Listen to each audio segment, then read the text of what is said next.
बिस्मिल्लाहिर्रहमानिर्रहीम। अस्सलामु अलैकुम। रात होते ही मेरी भतीजी पेट पकड़कर चिल्लाना शुरू कर देती कि बहुत दर्द है। मैं फ़ौरन उसे अस्पताल ले जाती, जहां डॉक्टर उसे अल्ट्रासाउंड रूम में ले जाता और कुछ देर बाद भतीजी बिल्कुल ठीक हो जाती।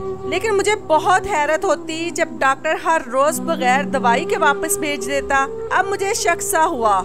एक दिन भतीजी का बुर्का पहनकर जूं ही अल्ट्रासाउंड रूम में गई तो मेरे माँ बाप बचपन में ही वफात पा गए थे और मेरा इकलौता भाई और भाभी थे और मेरी एक 17 साला भतीजी थी। मेरी अपनी कोई औलाद नहीं थी। जब मेरी भतीजी 17 साल की थी तो मेरे भाई भाभी एक हादसे के शिकार में वफात पा गए। मैंने अपनी भतीजी को बहुत लाड प्यार से रखा और उसकी हर ख्वाहिश पूरी की। वो मेरे घर में मेरे साथ ही रहती थी। एक दिन मेरी भतीजी ने इंटरमीडिएट के इम्तिहानात पास किए तो एक ही जिद लगाई कि शहर जाकर डॉक्टरी की पढ़ाई करनी है। मैं उसकी बात सुनकर परेशान हो जाती कि आजकल ज़माना बहुत ख़राब है और घर से बाहर तो कभी नहीं निकली सवाए स्कूल और कॉलेज जाने के, तो इतने बड़े शहर में अकेली कैसे रहेगी। लेकिन अकलौती भतीजी होने के नाते मुझे उसकी हर जिद अजीज थी और मैंने ठान ली कि अब मुझे अपनी भतीजी को डॉक्टर बनाना है। मैंने अपने शौहर से इस बारे में बात की तो मेरे शौहर ने भी बिला झिझक इजाज़त दे दी। मेरी भतीजी बहुत खुश थी कि वो अब अपने ख्वाबों को पूरा करने के लिए शहर जाएगी, वहाँ पढ़ेगी और अपने ख्वाबों को पूरा करेगी।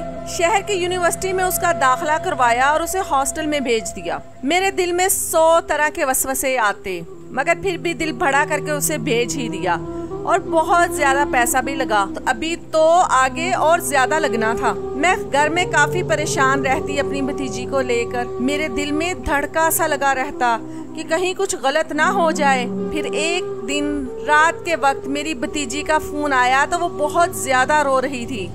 मेरी तो जान ही निकल गई और रोते हुए बस एक ही बात की रट लगाए हुए थी कि उसे हॉस्टल में नहीं रहना, उसे घर वापस आना है। मेरी तो रूह फना हो गई।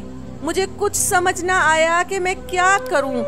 मेरा शौहर भी काम के सिलसिले में बाहर गया हुआ था और मेरी भतीजी की हिचकियां भी अरूज पर थीं।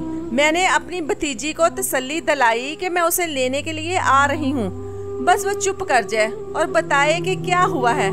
लेकिन उसने मुझे कुछ नहीं बताया और इतना ही कहा कि उसे हॉस्टल में नहीं रहना। मैं बेहद परेशान थी कि आखिरी 2 महीने में ऐसा क्या हो गया जो मेरी भतीजी हॉस्टल में इस कदर परेशान होगी और वापस आने की जिद कर रही है। मेरे शौहर काम से वापस लौटे तो मैंने उन्हें सारी बात बता दी। वो भी परेशान हो गए क्योंकि गांव से इस वक्त शहर जाने वाली भी नहीं थी। मैंने अपनी भतीजी को दोबारा फोन किया और उससे कहा कि हम तुम्हें अभी लेकर जाते हैं या फिर सुबह। तो उसने अपनी हिचकियां दबाते हुए कहा कि आप लोग मुझे सुबह आकर ले जाना। अगली सुबह हम दोनों मियाँ बीवी भतीजी के हॉस्टल रवाना हो गए। वहाँ जाकर हमने देखा कि हमारी भतीजी की हालत शदीद खराब थी। वो बुखार में मुब्तला थी और उस वक्त गुनूदगी में थी। मैं उसके करीब बैठी और उसका कंधा हिलाया और उसको पुकारा तो मेरी आवाज़ सुनते ही उसने अपनी आंखें खोली और मुझे देखते ही मेरे गले से लगकर जोरों कतार रोने लगी।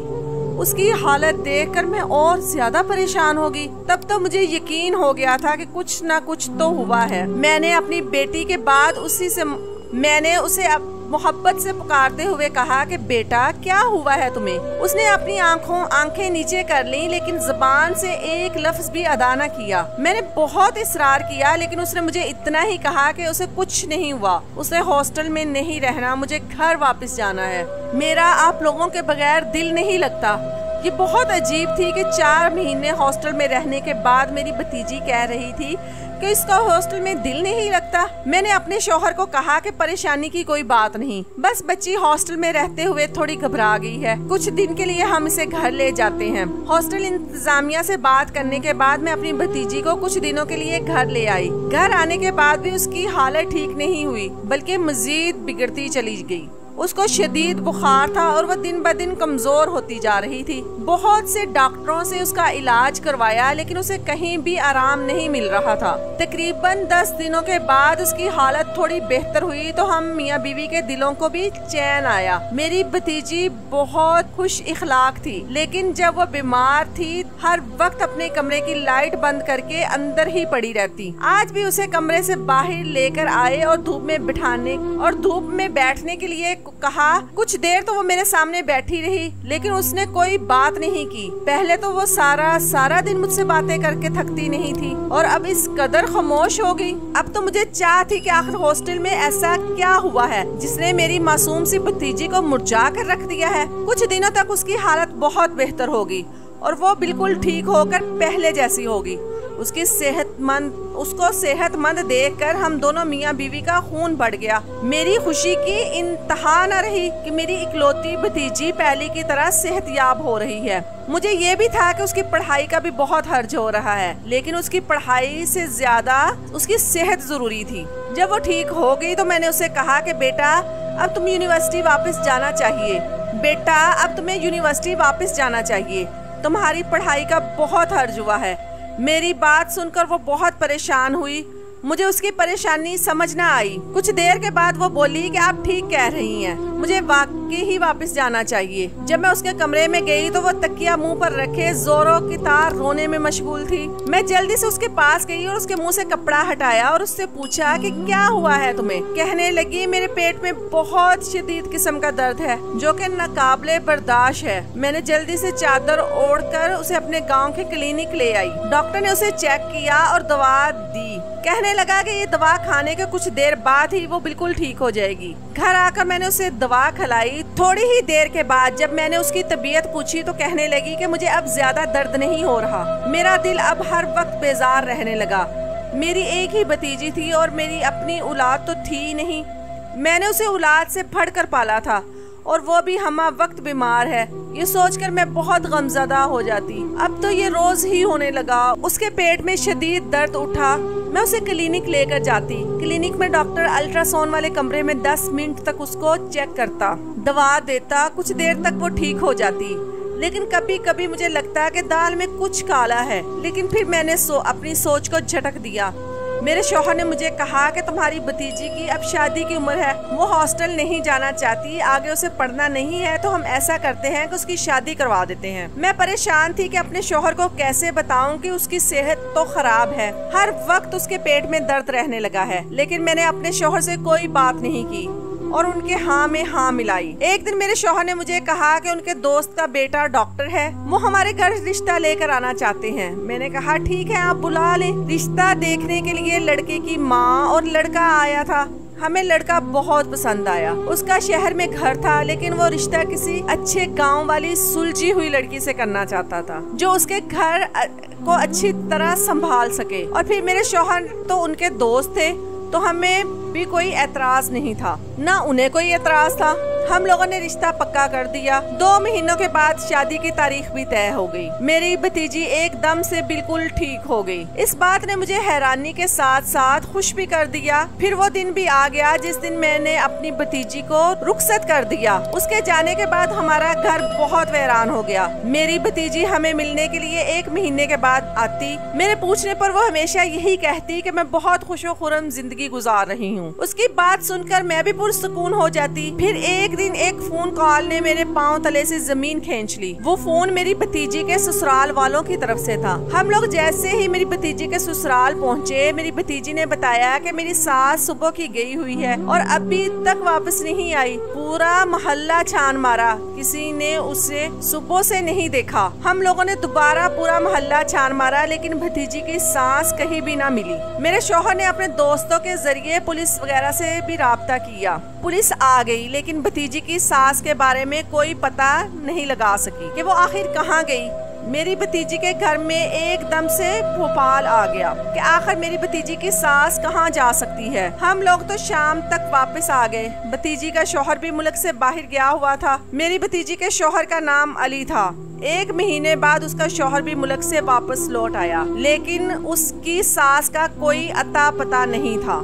2 हफ्ता बाद एक दिन अचानक ही मेरी भतीजी शाम के वक्त अपने कपड़ों का बैग साथ लिए आ गई। वो बहुत परेशान थी। मैंने उसे बिठाकर पानी वगैरह पिलाया, उससे पूछा कि क्या हुआ, तो मेरी भतीजी ने कहा कि फुफ्फो मुझे माफ कर दो, मैं बहुत बुरी हूँ। उसकी बातें सुनकर मैं हैरान रह गई कि आखिर वो ऐसा क्यों कह रही है। उसने मुझे जो बातें बताई उन्हें सुनकर मैं एक बार काम कर रह गई। मेरी भतीजी ने मुझे बताया कि सास की गुमशुदगी के बाद मेरा शौहर बाहर के मुल्क से लौट आया। वो भी बहुत परेशान था। उसने हर मुमकिन कोशिश की ढूंढने की, लेकिन उन्हें कहीं भी पता ना करवा सका। मुझे यूँ महसूस हुआ जैसे वो अपनी माँ को लेकर बहुत परेशान है, इसलिए मुझे नजरअंदाज कर रहा है।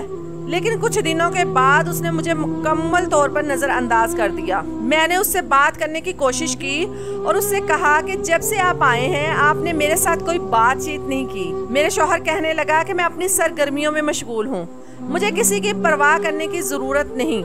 अपने शौहर का ये जवाब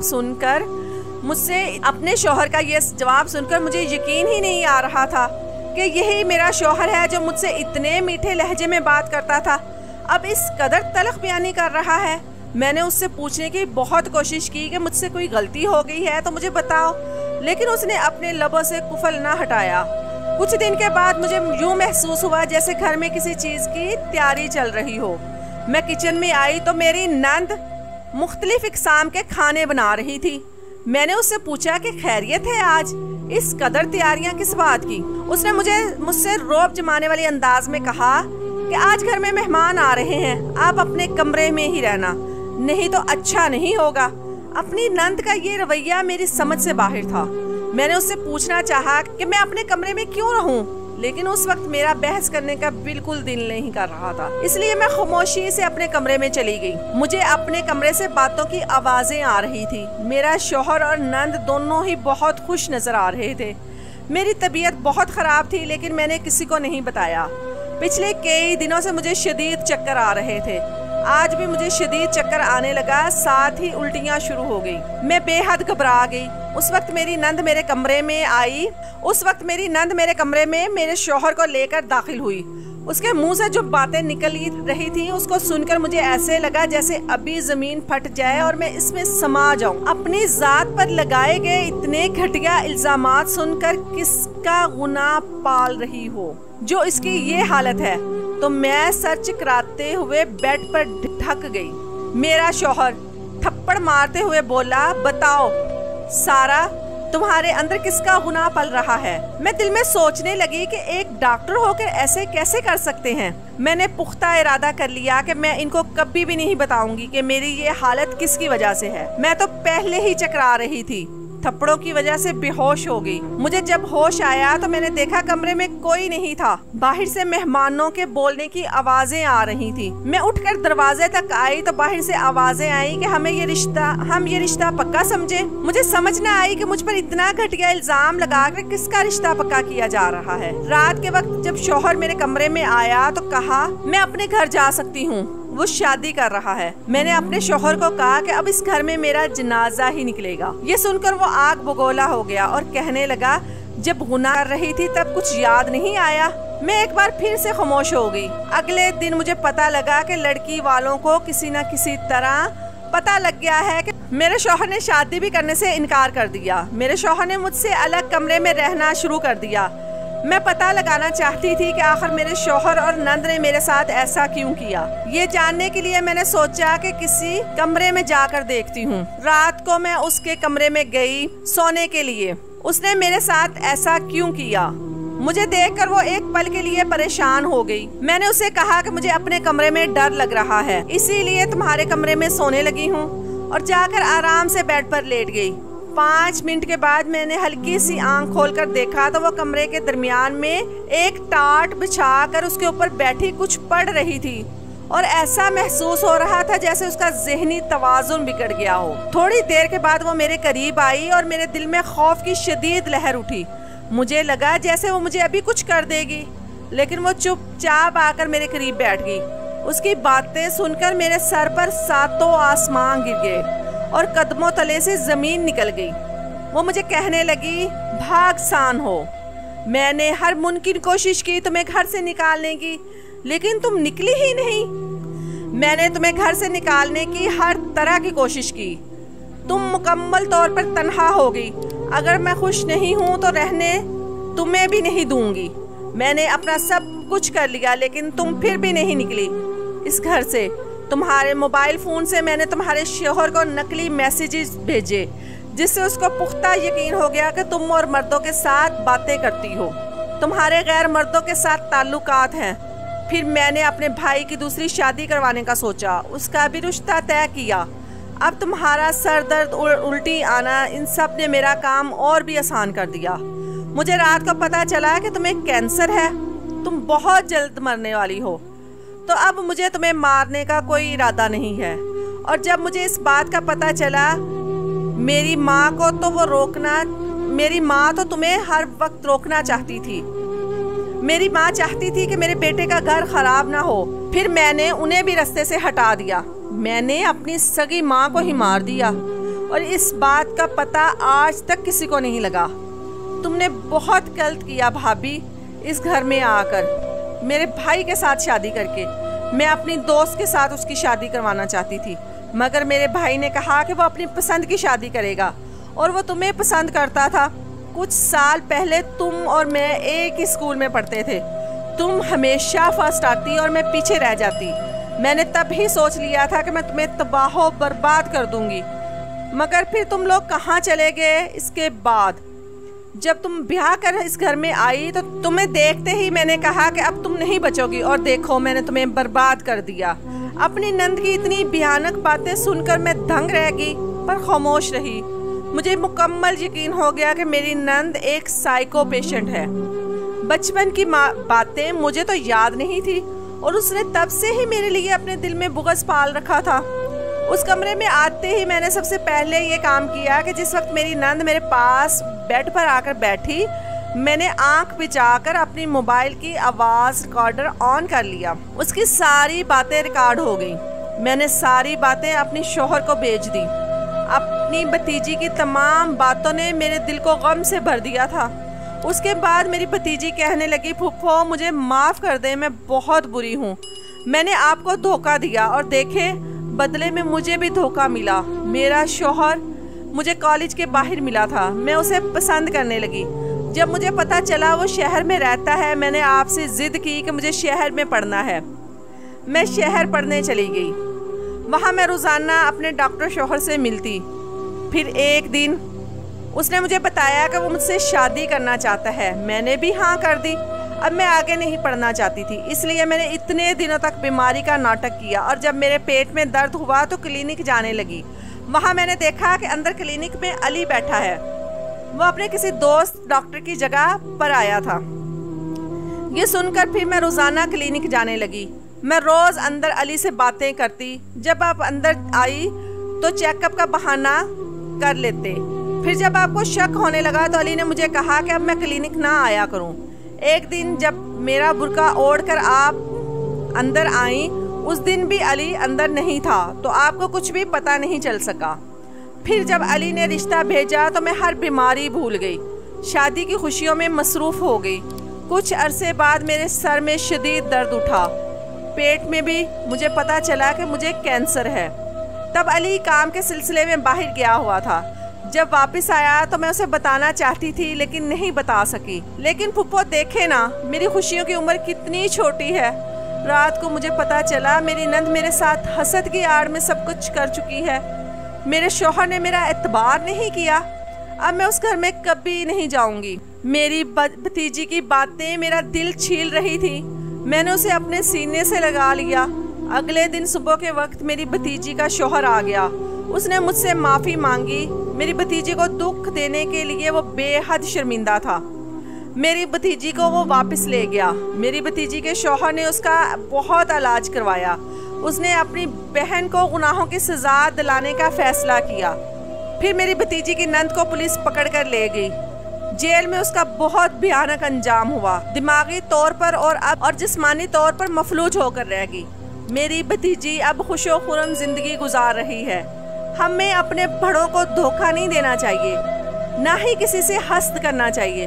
वरना ये चीज़ें इंसान की ज़िंदगी तबाह बर्बाद करके रख देती हैं।